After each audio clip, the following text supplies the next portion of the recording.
사실 일하는 엄마라는 이유로 괜히 이제 아이에게 미안한 마음이 굉장히 많이 생기는데요. 특히 이제 아이가 아플 때 돌보지 못하고 일을 가야 하는 상황들이 생겼을 때 더 많이 그런 마음이 올라옵니다. 아이는 엄마와 하루 종일 있는다고 해서 엄마의 사랑을 느끼는 것이 아니더라고요.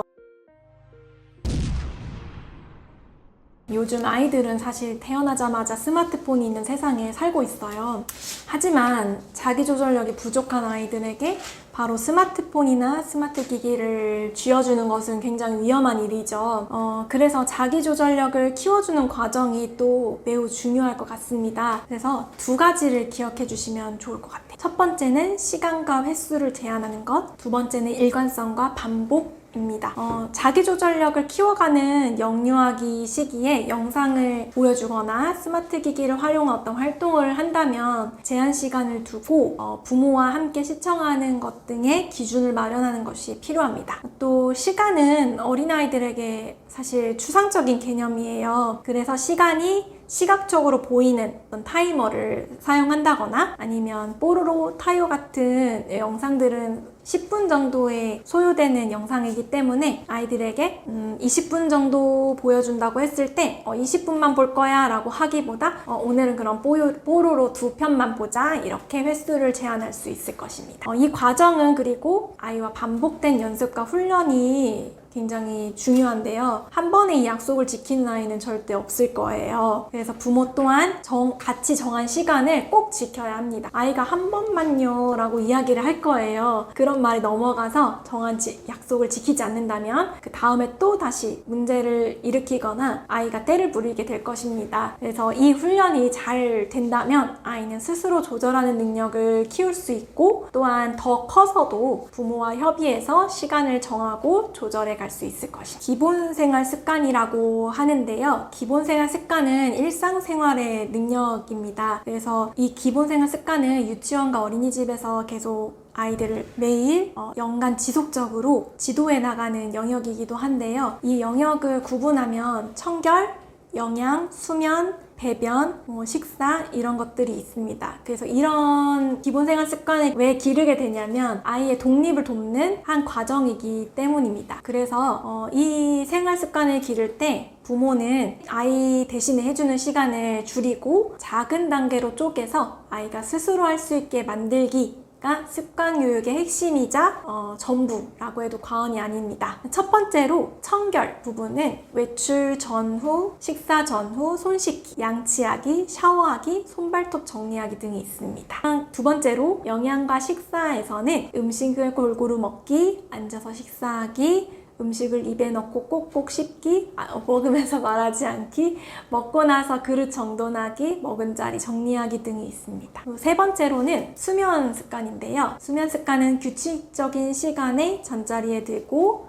충분한 수면을 취하는 것입니다. 네 번째로 배변은 스스로 화장실을 가고 뒤처리를 하는 것, 그리고 사용 후에 깨끗하게 정리하는 것입니다. 다섯 번째로 위생과 안전은 물건을 제자리에 두고 스스로 정리하고 자기 물건을 스스로 챙기고 쓰레기 분리수거하기와 쓰레기통에 쓰레기 정리하기 등이 있습니다. 여섯 번째로 인사는 선생님과 친구, 다른 어른들께 눈을 마주치고 바르게 인사하는 것, 예의 바르게 인사하는 것을 의미합니다. 일곱 번째로 질서가 있는데요. 공공장소에서 줄을 서는 것, 그리고 공공장소에서 소곤소곤 이야기하는 것, 차례를 지키는 것, 이런 것들이 있습니다. 마지막으로 전략은 물건을 소중히 하는 것, 낭비하지 않는 것, 그리고 필요한 물건만 구입하고 지금 사용하지 않는 물건을 정리하거나 나눔하는 것 등이 있습니다. 편식을 하는 이유가 여러 가지가 있는데요. 이제 아이가 미각이 예민한 아이들은 그 미각이 예민한 것들을 좀 파악이 필요해요. 그래서 그 아이만의 개별 특성에 따라서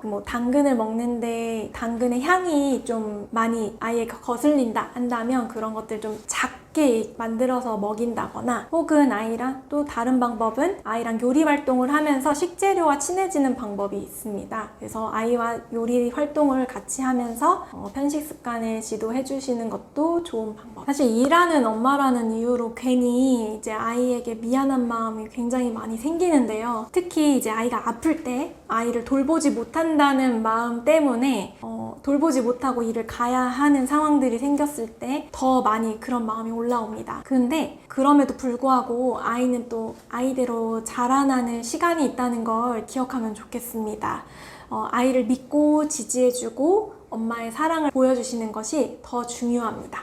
아이는 엄마와 하루 종일 있는다고 해서 엄마의 사랑을 느끼는 것이 아니더라고요. 물론 물리적인 시간이 길면 더 좋긴 하겠지만 아이와 만나는 시간이 일하는 시간 때문에 짧더라도 그 시간 동안 아이와 눈을 맞추고 아이와의 시간을 질 좋은 상호작용의 시간으로 만들어 간다면 그런 미안한 마음이나 죄책감을 좀 덜고 아이와 더 좋은 시간을 만들어 갈 수 있을 것입니다. 근데 아이에게 자꾸만 화가 난다는 건 다시 말해서 부모인 내가 힘들다 라고 하는 신호이기도 한데요. 아이에게 화가 나는 이유를 들여다보면 첫 시작은 아이의 어떤 행동 때문이었을 수 있어요. 그런데 결국은 부모인 내가 어떤 욕구가 채워지지 않아서인 경우가 대부분이었습니다. 이런 욕구는 무엇이냐면 내가 쉬고 싶은 욕구, 내가 조금 피곤한데 좀 쉬고 싶은데 아이가 뭔가 요구하면 그때 화가 날 수가 있어요. 또는 내가 아이를 통제하고 싶은 욕구, 아이가 내 말을 들었으면 좋겠는데 내 마음대로 안 돼서 화가 나는 경우가 있죠. 또는 내가 너무 지쳐 있어서 아이의 말들이 너무너무 힘들 때 그런 것들이 있습니다. 근데 여기서 중요한 건 부모인 나의 상태를 스스로 인지하는 것이 중요합니다. 그래서 예를 들면 지금 내가 몸이 피곤하고 힘들구나, 그래서 아이가 하는 말이 다 예민하게 들리는구나를 알아차리면 아이가 내 앞에서 울고 떼부리고 또 고집을 부리더라도 조금 더 아이를 도와줄 수 있는 힘이 생깁니다. 이렇게 알아차리기 위해서는 두 가지를 기억하면 좋을 것 같아요. 첫 번째는 나를 돌보는 것, 두 번째는 회고의 시간을 갖는 것인데요. 첫 번째로 나를 돌보는 방법은 다른 사람이 아닌 나에게 에너지를 보내주고 관심을 갖는 것입니다. 이렇게 얘기하면 굉장히 어렵게 느껴지는데요. 사실 아주 긴 시간을 이용할 수도 있지만 짧은 틈새 시간을 이용하는 것도 나를 돌볼 수 있습니다. 예를 들어서 잠깐 휴식을 취하면서 맛있는 커피를 한 잔 마신다거나 아니면 5분간 좋은 문장을 읽어본다거나 아니면 거울을 보면서 나에게 긍정적인 확언을 해주는 것 또한 나를 돌보는 시간이 될 수 있습니다. 두 번째로 회고의 시간인데요. 회고의 시간 또한 굉장히 어렵게 생각하실 건 없고 일기를 쓴다거나 아니면 글쓰기를 한다거나 할 수도 있지만 잠깐 자기 전에 되돌아보는 시간이기도 해요. 그래서 나의 감정, 아이와의 관계, 또 부모의 역할 등을 잠깐씩 점검해 볼 수 있는데요. 오늘 하루 동안 내가 불편했던 감정이 있다면 어떤 것이 불편했는지 탐색해 볼 수 있고 또 아이와의 관계에서 좋았던 점이나 또 이런 점은 좀 개선했으면 좋겠다 하는 것들을 찾는다거나 아니면 부모님의 역할에 있어서 힘을 줄 부분과 뺄 부분 이런 것들을 찾아보는 것이 중요합니다. 이 시간 덕분에 아이와의 이런 관계 개선이나 또는 나 스스로에 대한 점검이 될 수 있기 때문인데요. 이걸 매일매일 하는 것이 어렵다면 일주일에 한 번이라도 해보는 것을 추천드립니다. 꼭 한 가지를 해야 된다 하면 스스로 하는 것.